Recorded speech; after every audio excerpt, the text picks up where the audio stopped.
وادی کاغان کے پراسرار حیولے۔ کچھ عرصہ پہلے کی بات ہے، میں اپنے 3 دوستوں کے ساتھ وادی کاغان میں تھا۔ وادی کاغان میں کچھ جگہوں پر تو موبائل سگنل ٹھیک کام کرتے ہیں، لیکن اکثر جگہوں پر یا تو بالکل نہیں ہوتے یا بہت کمزور ہوتے ہیں۔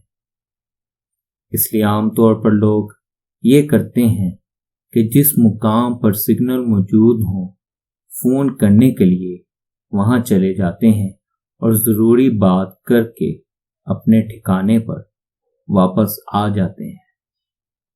وادی کاغان میں ناران سے 15 سے 20 کلومیٹر کے فاصلے پر ایک قصبہ ہے، پٹاکنڈی، جہاں ناران کی نسبت رش بہت کم ہوتا ہے۔ ناران کے شور شرابے اور رش سے بچنے کے لیے ہم 4 دوست پٹاکنڈی کے پرسکون مقام پر ایک ہوٹل میں ٹھہرے ہوئے تھے۔ پٹاکنڈی پرسکون تو ضرور تھا، لیکن قباحت وہی تھی کہ یہاں موبائل سگنل نہیں تھے۔ رات کے 8 بج رہے ہوں گے کہ اچانک وقاص کو یاد آیا کہ اسے تو اسلام آباد ایک ضروری کال کرنی تھی، لیکن یہاں تو سگنل ہی نہیں آ رہے۔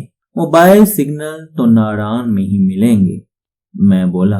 پھر تو میں اور فہیم گاڑی لے کر ناران کی طرف جاتے ہیں، راستے میں جہاں بھی سگنل آئے وہاں فون کر کے واپس آ جائیں گے، وقاص بولا، اور وہ دونوں اٹھ کھڑے ہوئے۔ کافی دیر بعد وہ واپس آئے تو ہم دونوں گرم بستروں میں دبکے ہوئے تقریباً نیند کی حالت میں تھے، لیکن میں نے نوٹ کیا کہ ان دونوں کے چہروں پر ہوائیاں اڑ رہی تھیں اور وہ ہم سے بات کیے بغیر اپنے کمرے میں چلے گئے۔ ہم 4 دوست پٹاکنڈی کے پرسکون مقام پر ایک ہوٹل میں ٹھہرے ہوئے تھے، ناران سے 15 سے 20 کلومیٹر کے فاصلے پر موجود قصبہ پٹاکنڈی۔ صبح اٹھے تو میں نے وقاص سے پوچھا، کل تم لوگ فون کر کے واپس آئے تو مجھے کچھ پریشان سے لگے، سب خیریت تھی؟ ہاں، وقاص ہنسا اور کہا، میں نے اپنے گھر فون کیا تھا، وہاں تو الحمدللہ سب خیریت ہی تھی، لیکن ہم ناران روڈ پر جس جگہ کھڑے ہو کر فون کر رہے تھے وہاں خیریت نہیں تھی۔ کیوں؟ میں حیران ہوا۔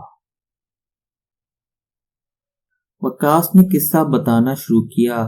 ہم ابھی کاغان سے چند کلومیٹر پیچھے ہی تھے کہ موبائل سگنل آنا شروع ہو گئے۔ میں نے جنگل میں دریائے کنہار کے کنارے پہاڑ کے دامن میں ایک ایسی جگہ گاڑی روک دی جہاں فل سگنل آ رہے تھے۔ گاڑی تو میں نے ہینڈ بریک لگا کر روک دی، لیکن انجن سٹارٹ ہی رکھا اور ہیڈ لائٹس بھی روشن رہنے دی۔ پہاڑی جنگل کی تاریکی میں میری گاڑی کی لائٹیں سیاہ اندھیرے کو چیرتی ہوئی دور تک جا رہی تھیں۔ اس وقت وہاں ہماری گاڑی کے علاوہ دور دور تک کوئی اور گاڑی نظر نہیں آ رہی تھی۔ میں نے فوراً گھر فون ملایا اور بات کرنے لگا۔ ابھی بات جاری تھی کہ اچانک میں نے دیکھا کہ گاڑی کے بائیں ہاتھ سے ایک آدمی پیدل چلتا ہوا آیا ہے، سفید لباس پہنے اور کاندھے پر چادر ڈالے۔ وہ شخص آہستہ آہستہ چلتا ہوا میرے برابر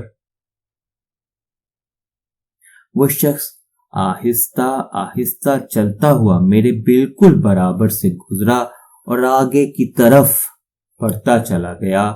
میں فون پر بات کرتا رہا اور سرسری طور پر اس شخص کو گزرتے ہوئے نوٹ کرتا رہا، لیکن میں اس وقت حیران و پریشان ہو گیا جب میں نے دیکھا کہ وہ سفید پوش ہیڈ لائٹس کی تیز روشنی میں آتے ہی فضا میں تحلیل ہو گیا، غائب ہو گیا۔ کیا مطلب؟ میں اچھل پڑا۔ جی وکاس نے اپنی کہی ہوئی بات کی تصدیق کی اور مزید بولا کہ میں پہلے تو یہی سمجھا کہ شاید یہ میرا وہم ہے، اس لیے سر کو جھٹکا اور فون پر بات جاری رکھی،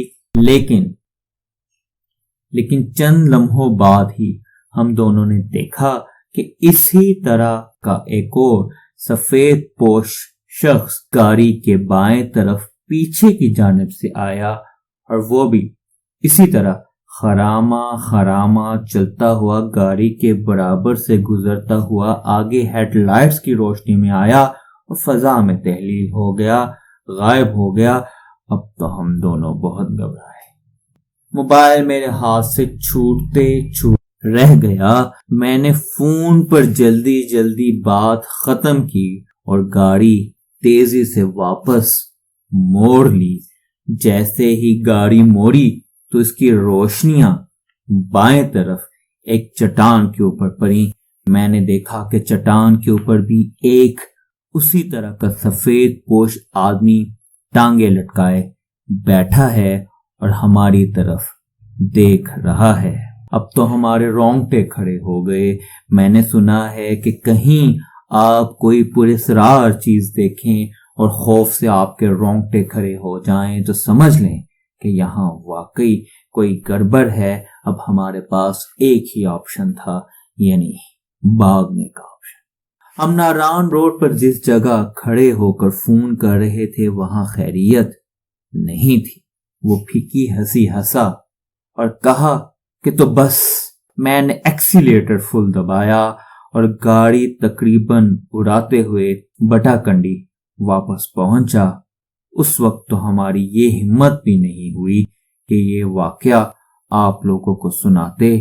اب صبح ہو گئی ہے، سورج چمک رہا ہے تو خوف کم ہوا ہے، اس لیے یہ واقعہ سنا رہا ہوں۔